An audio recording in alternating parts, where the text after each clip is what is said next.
Healthy chocolate recipe தான் பார்க்க போகிறோம். இதுக்கு முன்னாடியே ஒரு சாக்லேட் ரெசிபி நான் அப்லோட் பண்ணியிருப்பேன். பட் இது கொஞ்சம் டிஃப்ரெண்ட்டாகவே இருக்கும். அதுக்கு நான் வந்துட்டு டேட்ஸ் எடுத்திருக்கேன். நல்லா சாஃப்டான டேட்ஸாக எடுத்துக்கோங்க. அது கூட நம்ம ஹார்லிக்ஸ் வந்துட்டு வீட்டிலே ப்ரிப்பேர் பண்ணது ஒரு ஹோம்மேட் ஹார்லிக்ஸ் ரெசிபி ஆல்ரெடி நான் அப்லோட் பண்ணியிருக்கேன்.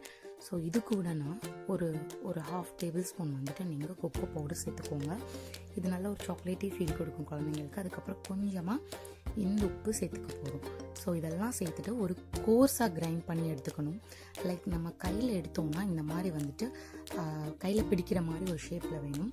ஸோ இதை வந்துட்டு சாக்லேட் பைட் ஷேப்பில் வந்துட்டு நான் கட் பண்ணி எடுத்துக்கிட்டேன். இந்த மாதிரி கட் பண்ணி எடுத்துகிட்டு டார்க் சாக்லேட்டில் நீங்கள் கோட் பண்ணி ஃப்ரீஸ் பண்ணி எடுத்தீங்கன்னா உங்கள் பேபி எப்போ கேட்குறாங்களோ அப்போ நீங்கள் ½ அன் ஹவர் பிஃபோர் எடுத்து வச்சு கொடுக்கலாம். இது ஒரு ஹெல்தி அண்ட் டேட்ஸ் எதுவும் பிடிக்காத சாப்பிடாத பேபிக்கு இது ரொம்ப யூஸ்ஃபுல்லாக இருக்கும். என்னோட பேபி டேட்ஸ் சாப்பிட மாட்டாங்க. ஸோ இந்த மாதிரி ஹிடன் ரெசிபியாக கொடுக்கலாம்.